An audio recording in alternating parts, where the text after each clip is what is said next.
وَإِذْ قَالَ رَبُّكَ لِلْمَلَائِكَةِ إِنِّي جَاعِلٌ فِي الْأَرْضِ خَلِيفَةً. اب پیچھے اللہ تعالیٰ نے بہت کچھ ہمیں سمجھا دیا، یعنی منافقین کی جتنی بھی وہ تھی وہ ساری میں بتانے کے بعد اب اللہ تعالیٰ آگے ایک عملی مثال لانا چاہ رہے ہیں، ٹھیک ہے، عملی مثال سے سمجھانا چاہ رہے ہیں۔ اور جب تیرے رب نے فرشتوں سے کہا کہ میں زمین میں خلیفہ بنانے والا ہوں، تو انہوں نے کہا کہ ایسے شخص کو کیوں پیدا کرتا ہے جو زمین میں فساد کرے اور خون بہائے؟ ہم تیری تصویر اور حمد اور پاکیزگی بیان کرنے والے ہیں۔ اللہ تعالیٰ نے فرمایا کہ جو میں جانتا ہوں تم نہیں جانتے ہوں، اور اللہ تعالیٰ نے آدم کو تمام نام سکھا کر ان چیزوں کو فرشتوں کے سامنے پیش کیا اور فرمایا کہ اگر تم سچے ہو تو ان چیزوں کے نام بتاؤ۔ اب یہ اللہ تعالیٰ کا فضل و کرم ہے کہ اس نے انسان کو علم کی شرف سے بخشا ہے۔ انسان کی عزت بھی علم کے ساتھ ہے، کھانے پینے سے بھی پہلے علم عطا کیا گیا تھا۔ ہمارے لیے علم نافع حاصل کرنا کھانے پینے سے بھی زیادہ اہم ہے۔ بڑا اچھا لگتا ہے، بڑا خوبصورت لگتا ہے جب بچیاں قرآن یہاں سیکھنے آتی ہیں نا، تو اسکول سے آئیں سیدھا ادھر، جب ان سے پوچھا جاتا ہے تو وہ آگے سے کبھی کبھی خود بھی بتا رہی ہوتی ہے ابھی ہم کھانا کھا کے نہیں آئے، ہم نے دوپہر کا کھانا نہیں کھایا۔ بڑا اس وقت اچھا لگتا ہے کہ ماشاءاللہ بچوں کو اللہ تعالیٰ ایسی شوق کو بحال رکھے۔ تو کیا ہے کہ علم نافع حاصل کرنا کھانے پینے سے بھی زیادہ لازم ہے۔ قالوا سبحانک لا علم لنا الا ما علمتنا انک انت العلیم الحکیم۔ ان سب نے کہا کہ اے اللہ تیری ذات پاک ہے، ہمیں تو صرف اتنا ہی علم ہے جتنا تو نے ہمیں سکھا رکھا ہے، پورے علم و حکمت والا تو ہی ہے۔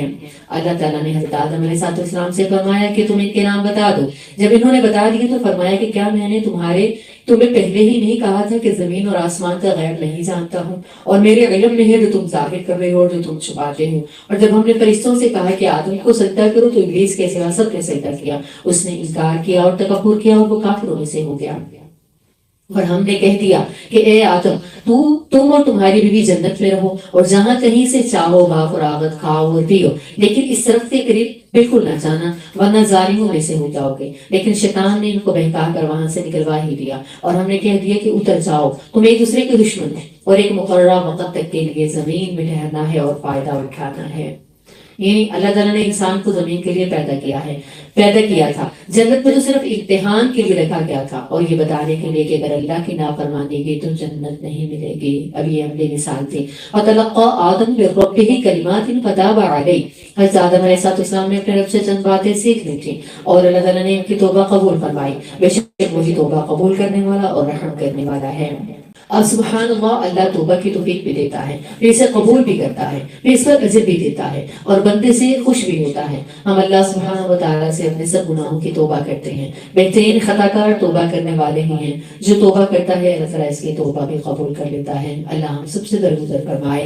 ہم نے کہا کہ تم سب یہاں سے چلے جاؤ، جب کبھی تمہارے پاس میری ہدایت پہنچی تو اس کی تابعداری کرنے والوں پر کوئی خوف اور کوئی غم نہیں ہوگا۔ اب یہاں ہدایت کی پیروی کے فائدے بتائے گئے ہیں کہ دنیا اور آخرت میں خوف اور تنگی انسان سے دور کر دی جاتی رہتی ہے، اور واقعی ایسا ہوتا ہے۔ والذین کفروا وکذبوا بآیاتنا اولئک اصحاب النار هم فیها خالدون۔ اور جو انکار کر کے ہماری آیتوں کی جھٹلائے وہ جہنم میں ہیں اور ہمیشہ اسی میں رہیں گے۔ یا بنی اسرائیل اذکروا نعمتی التي انعمت علیکم واوفوا بعہدی اوف بعہدکم وایای فارہبون۔ اے بنی اسرائیل میری اس نعمت کو یاد کرو جو میں نے تم پر انعام کی، اور میرے عہد کو پورا کرو، میں تمہارے عہد کو پورا کروں گا اور مجھ ہی سے ڈرتے رہو۔ اب یہ پہلی صورت ہے جو مکمل طور پر مدینے میں ابتدائی دور میں نازل ہوئی تھی۔ اللہ نے بنی اسرائیل کی طرف بہت سے انبیاء بھیجے اور آخری نبی تو تمام انسانوں کی طرف مبعوث کیا، جن میں بنی اسرائیل بھی شامل ہیں۔ اس لیے ان سے بھی خطاب ہے، ان کو بھی سمجھایا جا رہا ہے۔ اللہ کا عہد ہے کہ اگر تم عمل کرو گے تو وہ تم کو جنت میں داخل کرے گا اور دنیا میں بھی عزت بخشے گا۔ یعنی اللہ کے وعدوں کو پورا کرنے سے دنیا میں بھی عزت ملتی ہے۔ وَآمِنُوا بِمَا أَنزَلْتُ مُصَدِّقًا لِمَا مَعَكُمْ۔ اور اس کتاب پر ایمان لاؤ جو میں نے تمہاری کتابوں کی تصدیق میں نازل فرمائی ہے، اور اس کے ساتھ تم ہی پہلے کافر نہ بنو اور میری آیتوں کو تھوڑی تھوڑی قیمت پر نہ فروخت کرو اور صرف مجھ ہی سے ڈرو۔ یہ دنیا کی فائدوں کی خاطر اپنا دین نہ بیچو، حق کو واضح کر کے لوگوں کے سامنے پیش کرو۔ وَلَا تَلْبِسُوا الْحَقَّ بِالْبَاطِلِ وَتَكْتُمُوا الْحَقَّ وَأَنْتُمْ تَعْلَمُونَ۔ اب یہی وجہ تھی کہ اللہ تعالیٰ نے ان پر غیر المغضوب علیہم یعنی اپنا غضب نازل کیا ہے۔ اور حق و باطل کے ساتھ خلط ملط نہ کرو اور نہ حق کو چھپاؤ، تمہیں تو اس کا خود اس کا علم ہے۔ وَأَقِیمُوا الصَّلَاةَ وَآتُوا الزَّکَاةَ وَارْکَعُوا مَعَ الرَّاکِعِینَ۔ اور نمازوں کو قائم کرو اور زکوٰۃ دو اور رکوع کرنے والوں کے ساتھ رکوع بھی کرو۔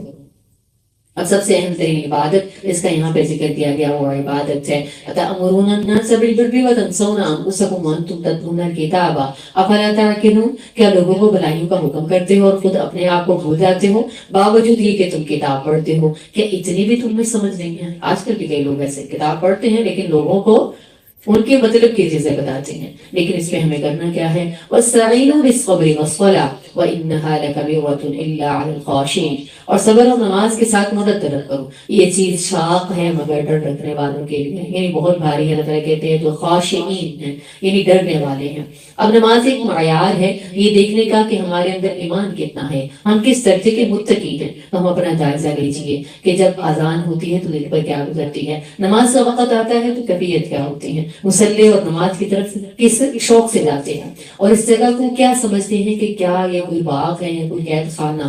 صبر اور نماز سے زندگی آسان ہو جاتی ہے۔ تمام انبیاء مشکل کے اوقات میں نماز پڑھتے تھے۔ حضرت سارہ نے ظالم بادشاہ سے بچنے کے لیے نماز شروع کر دی تھی، ادھر ابراہیم علیہ السلام نے بھی نماز شروع کر دی، تو اللہ تعالیٰ نے ان کو اس ظالم سے نجات عطا فرمائی تھی۔ نماز کے فائدے کیا ہوں گے؟ اللہ کی رحمت اور حفاظت ملتی ہے۔ اب اس کے بارے میں آتا نہیں ہے نا، جو فجر کی پہلی دو سنتیں پڑھ لیتا ہے تو وہ سارا دن ایک طرح کی عبادت میں ہوتا ہے، اور سنتوں کے بارے میں آتا ہے کہ یہ دنیا اور دنیا میں جو کچھ ہے، جو کچھ بھی ہے، سب چیزوں سے بہتر فجر کی دو سنتیں ہیں۔ اللہ اس کو اپنی حفاظت میں لے لیتا، جو نہیں پڑھتا اس کے بارے میں آتا ہے کہ اللہ نے اسے اپنی حفاظت کا ذمہ اٹھا لیا ہے۔ اللہ ہم سب کو نمازوں کو پابند بنائے، جو جانتے ہیں کہ بے شک وہ اپنے رب سے ملاقات کرنے والے ہیں اور یقیناً وہ اسی کی طرف لوٹ کر جانے والے ہیں۔